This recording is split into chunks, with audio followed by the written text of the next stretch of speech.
I will now briefly explain to you how measuring instruments are used and what to look out for so you know what they are good for. Here are some examples. Here an eSmog Spion. Here a device from Gigahertz HFE 35C, two very good instruments. The eSmog Spion can measure low and high frequencies. The HFE 35C measures only high frequencies. As you know, the measuring instruments are here to find out where the radiation comes from, which means I need to know if the radiation comes from a mobile phone transmitter, a neighbor, or from anywhere else. I need to know how strong the radiation is, because if I want to build a shield, I have to reach the reference value of 1 microwatt per square meter. And for that, I need to know how high the radiation is in the apartment altogether. And then measuring devices are also good to analyze what are the radiation sources. Is it a DECT phone? Is it wireless LAN? Or is it a mobile communications tower? The measured values for all devices are given in microwatt per square meter. This is simply the unit of measurement for the radiation. It indicates how much energy is present. I have mentioned the reference value for a bedroom, 1 microwatt per square meter. Here is a short explanation of the HFE 35C.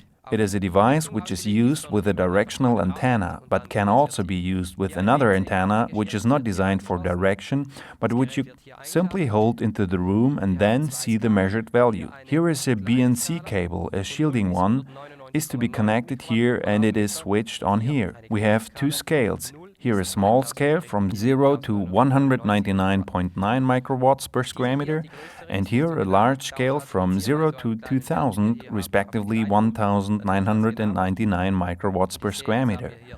This one here, the bigger one, is not so accurate, so I switched to the smaller one. At this small value we have here, then we see it more in detail, and we see now we have 0.0 here. That would be perfect. You see, this is a directional antenna. If I swivel around a little, we see the value going up to 0.4. This is still a very good value. The value for a bedroom would be at 1 microwatt per square meter. That would still be good enough. Also worth mentioning is the peak RMS switch. Here you have to select peak. This shows the current maximum value. RMS would be the average of the current maximum and minimum values. So we don't need that. It is a threshold value fraud, so to speak.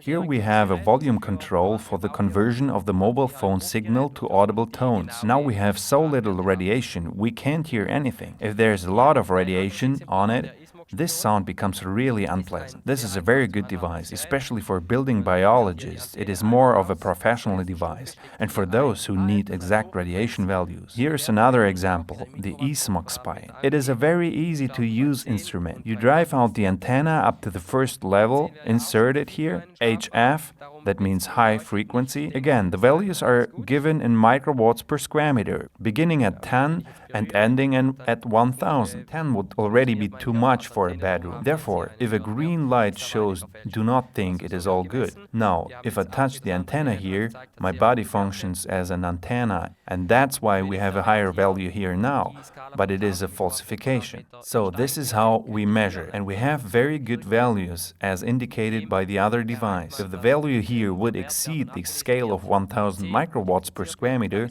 a damping button could be pressed here. With this, the value that is then read is multiplied by 10, and then you are back in reality. It is a very simple device, and you can also measure low frequency with it. Here, low frequency can also be measured. Simply replug. Here select AND, and then we'll see what the values are. To measure NF, the finger must be held on the screw below, the red button.